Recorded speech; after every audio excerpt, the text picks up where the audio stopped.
Yan guys, mayroon tayong nasulyapan mga idol. Ano? Kilala ba nyo yan guys? Yan, sa amin ang tao dito kurakding mga idol. What? Suluhin mo yan. Bahala ka sa buhay mo. Ginusto mo yan eh. Gagataan natin yan. Ang sarap yan mga idol.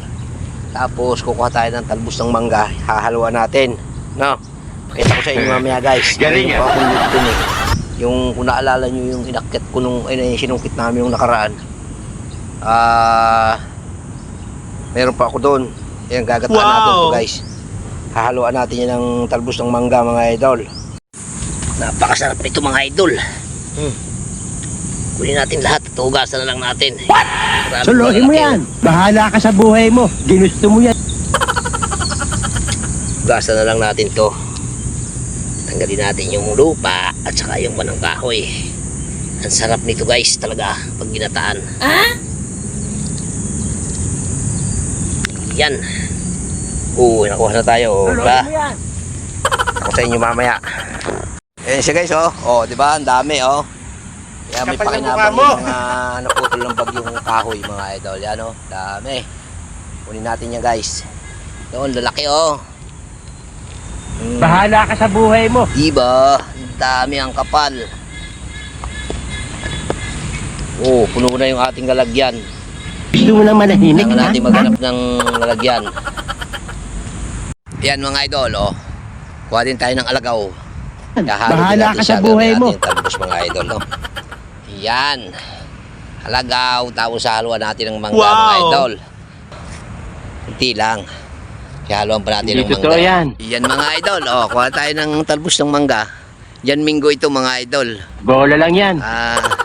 Medyo magulang Tira ulo. hindi ko na sa inyo pakita yung one. Sige nga, subukan mo. Kasi medyo mataas yung iba mga idol. Ayan guys.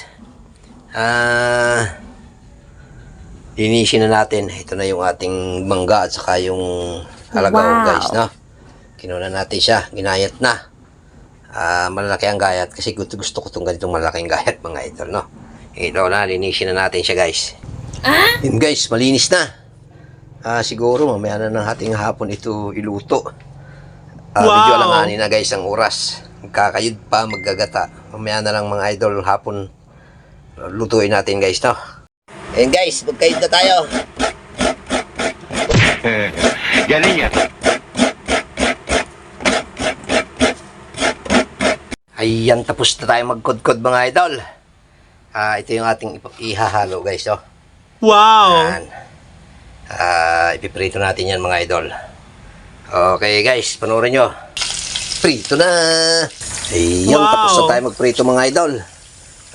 Ngayon, isak lang naman natin yung gata. Ayan na siya guys. Nilagyan ko na dyan ng bawang, sibuyas. May luya pa dyan. Andyan na lang. Bahala ka sa buhay mo. May sili pa guys. Tapos unahin ko na, isasama ko na yung kurakding mga idol. Kasi matigas yung kurakding no. Unahin ko siyang ilagay. Ito guys ilagay na natin siya. Kasi yan ay matagal lumambot. Ay matigas pala mga idol. Yan guys, hugasan na natin ang ating gulay mga idol. Para malinis. Ayan mga idol, lagay na natin ang ating gulay. Wow! Okay. Ito guys, ilagay na natin yung ating pritong dalag mga idol. Grabing sarap nito. Unang gata pa lang yan guys. Wala pa yung liputok.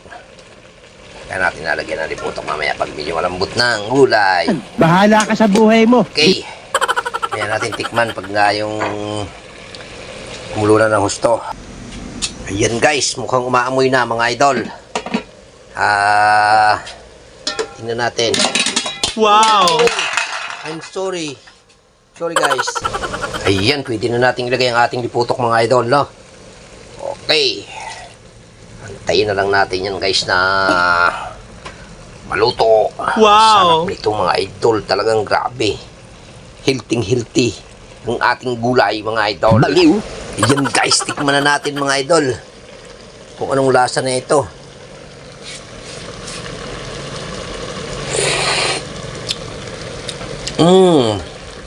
Isa pa. Grabe ang sarap guys. Nanunuot ang kanyang lasa, tapos ang bango, tapos yung kunting asim ng mangga mga idol, lumabas. Grabing sarap Wow. guys. Ayun guys, malapit na natin hanguin. Malapit na tayong kumain mga idol, no? Yan, grabe ang sarap nito guys. Papahibasin ko lang ng kaunti mga idol. Kunti lang. Kasi gusto ko rin naman yung may kaunting sabaw, guys, no? Hindi ko mauubos mga idol. Abutin ko hanggang bukas. So, yung ating mga anak na kasama, bibigyan natin ito mga idol, na. Wow. Okay guys, thank you very much sa inyong lahat. Maraming salamat sa inyong suporta mga idol ko. Ayan guys, talagang umusok-usok ang ating ulam. Kakain na tayo, malapit na. Iyong mga ngiti, iyong ako'y nanapin. Sana mahal